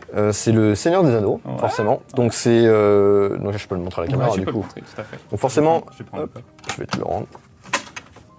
Hop. C'est quand on revenait au fameux White Dwarf. Ça aussi, ça fait partie du, on va dire, même si à l'époque c'est celui-là que je n'ai pas acheté, mais forcément je l'ai eu plus tard. Ouais. Parce que j'ai acheté forcément des lots sur internet. Ouais. J'avais acheté toute la collection pour 100 €. Ah ouais. Ah ouais, j'avais fait une offre. J'ai Balrog en métal, j'ai plein de figurines, tout. Ouais. J'ai une centaine de figurines dans des blisters en métal. Waouh, j'ai fait une affaire de fou. Ouais. J'avais même le château de type Warhammer, mais en full résine. Il était vendu avec les éditions Atlas, apparemment, c'est ce qu'il m'avait dit. Tu sais, le Warhammer, les tours carrés, là. Ah oui. Et j'en ai un. Ah ouais. Wow. Et je l'avais payé 30 balles avec des décors. Oh. Ah oui. Mais ça, c'était avant l'inflation. Maintenant, je l'aurais payé, j'aurais eu pour 1000 balles, quoi. Ouais, c'est ça. Donc j'avais fait une affaire. Bref. Okay. Et du coup, ça, je l'avais quand même, ce catalogue, parce qu'il y avait un voisin, au moment que je commençais les Warhammer, qui en avait fait la collection. Et qui avait des catalogues en double. Tu sais, des fois, l'édition Atlas ou Hachette, des fois, ils envoyaient 2 fascicules en trop. Donc, il m'avait filé, en fait, le numéro... Je crois que le numéro 2 avec ça. Ok. Il m'avait filé en double. Donc, le numéro 2, est-ce que tu celui-là. C'est celui-là. Ouais, ça, c'est le numéro 2. Et du coup, dedans, il y a... T'as des elfes et des gobelins. Ouais, c'est ça. Et puis, quelques catalogues qu'il avait, qui ne l'intéressaient pas. Ok. Et du coup, plus tard, il voulait me proposer de me vendre, pareil, le lot, mais ma mère, elle voulait pas. Ouais. Donc, petite déception. Mais du coup, voilà, ça représente forcément la découverte du hobby. Ce que ça représente, c'est-à-dire la peinture, le décor, le jeu. Il y a peut-être le tuto... Non, il n'y a pas le tuto de la mort là dans celui-là. Non, il y a une autre table de jeu qui est magnifique. Alors, tu peux montrer, vas-y, tu peux montrer ce qu'il y a dedans. Ça. Ah ouais, celle-là m'a marqué aussi. Celle-là, voilà. Ouais. Donc ça... Quand tu tombes sur ça, tu te dis, moi je veux faire ça. Tout simplement, les figurines, les illustrations, enfin tu vois.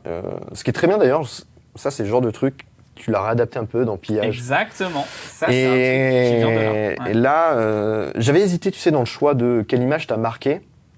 J'en ai eu une, justement, toi avec ta femme en train de jouer. Ouais. Pour moi, mais dans tous les jeux de Wargame, quand tu montres ça, ça représente... la convivialité, le jeu, le plaisir, etc. Bon, j'ai préféré mettre mon White Dwarf dans le numéro 1. Mais du coup, oui, ça représente ça représente tout le début, la collection, la peinture, et puis le gouffre financier, parce que c'est que le numéro 1, mais il y a toute la collection. Il y en a combien déjà 100... Oh, j'en sais rien. Moi, je sais que dans Hachette Collection, je crois que c'est 90 numéros. Ah, le nouveau, là, tu veux dire dans Ouais, Combat Patrol. Mais là, ça se trouve, c'est peut-être la même chose, je sais pas. Non, il y a plus d'une centaine de numéros. Il y a plus d'une centaine ? Oui, il y a plus d'une centaine. Ouais. Je sais pas. Je t'avouerai, j'ai pas regardé, mais... Ok. Ça représente beaucoup de choses. Ok, très bien. Eh ben, écoute, cool. On va conclure, du coup, ce petit moment ensemble par la toute dernière question. C'est une question qui va plutôt parler de l'avenir, en fait. Comment est-ce que toi, tu te vois en tant que créateur de contenu, même en tant que Flo, tout simplement, dans 10 ans. Et comment est-ce que tu vois le hobby ? Comment tu verrais son évolution avec toi en même temps dans 10 ans, quoi, sur cette période ? Alors, c'est compliqué. On ne sait pas trop la tournure que ça peut prendre. Je suis quelqu'un avec l'âge qui est devenu un peu plus défaitiste. D'accord, ok. Pessimiste, ouais, mais c'est parce que je pense que c'est la vie actuelle, le perso, etc., qui rend les choses compliquées. Donc c'est pour ça que je me rattache beaucoup, je pense, à ce hobby-là, parce que c'est mon échappatoire. Je pense que je ne l'aurais pas eu, je sais pas si j'aurais été très heureux, tu vois. Ça se trouve, j'aurais été un grand dépressif. Enfin, ça, d'accord. enfin bref, j'avais besoin d'échapper en fait mon esprit, même au travail, tu vois, je pense constamment à ma chaîne YouTube, à ce que je peux faire, etc.